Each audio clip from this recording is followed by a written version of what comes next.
Hello. Since our last Children's Parliament update, things have been a lot harder because we're back in lockdown.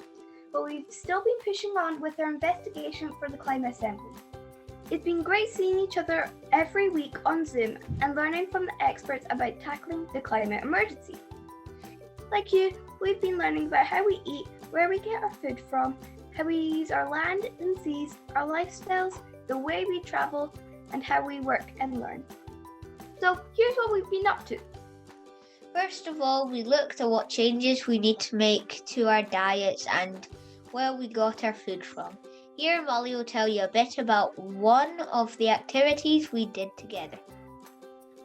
What we had to do was we had to pick some foods that maybe you like or just some foods, and then we had to investigate where they're from and how far they're from. And I found out that some watermelons from South Africa, burger is from Aberdeenshire, and the dark chocolate is from Madagascar and Germany. I didn't know every the food was from so far away.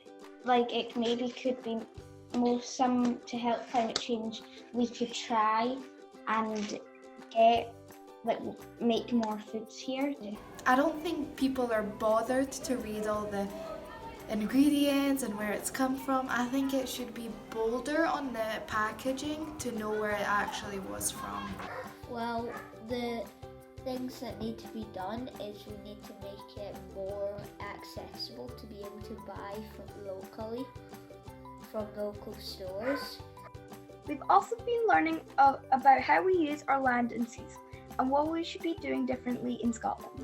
We live off of water and we live off land, our earth. It's a huge part of our lives. People aren't aware that our land and seas are being damaged by us. We met with Mike and Rosie from the John Muir Trust to learn more. Something like nearly 5.5 million people in Scotland, so only 400 of them own 80% of the land. So that's quite a. They're the people we need to really, need to sort of really try and make sure do the right thing. I thought of an idea. So you know how it's 400 people own 80% of the land in Scotland? Why don't we just get all 400 of them people onto this call and tell them to plant loads of trees on their land? Do you know, Ben, if we make that happen, I think we would be onto something. Do it. All 100 members of Children's Parliament have been sharing their ideas on what lifestyle changes we should make. But we know this isn't easy for many children and adults. Sometimes it's really hard to have a less carbon footprint because all the shops are importing stuff to make more money because they think it's just up to them to make money, whereas it's actually not because they're killing the planet doing that. So I think it's up to the government and the shopkeepers to reduce plastic and reduce the food miles on all their food and try their hardest to do that. We speak to big toy markets, LOLs, because I got an LOL for my 10th birthday. It had 5-6 layers of plastic wrapping, and then it had the plastic box, and then it had the plastic bags. They should really cut back on the plastic. Yeah, and then the toys themselves are pure plastic. Yeah. Other big changes we need to make is how we travel, to school, work, and in our communities, and on holiday too. We need to change the way we travel by land and air because it's not good what we're doing. There are so many planes coming up and down. They could just cut back to just one plane, and not have lots and lots of planes that are only half full. It's really, really not good for the environment. Cars and planes emit high levels of greenhouse gases. We should swap to electric cars, but they are too expensive to buy for many people.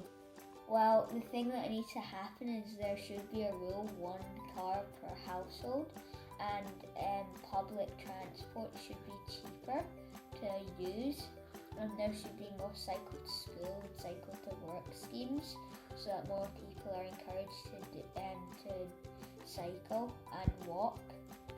In France, and so to cut down on admissions, they made this school bus with pedals on it, and it's got all the stuff for the driver at the front seat. And it's got like a trunk at the back for where they can put their school bags.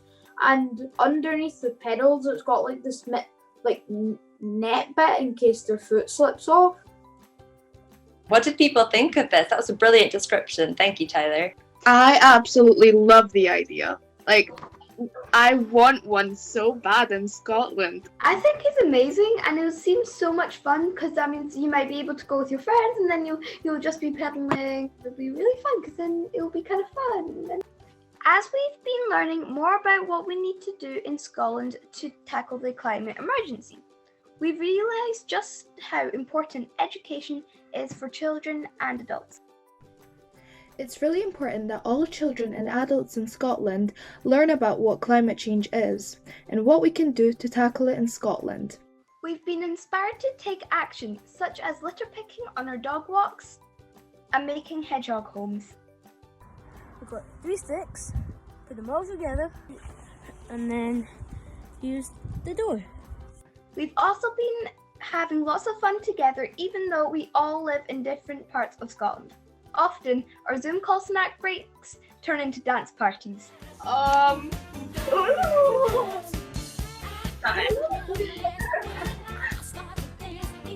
In our next film, we'll be sharing the calls to action we and the other 88 members of Children's Parliament have created together. We'll see you next time in our next film. Bye!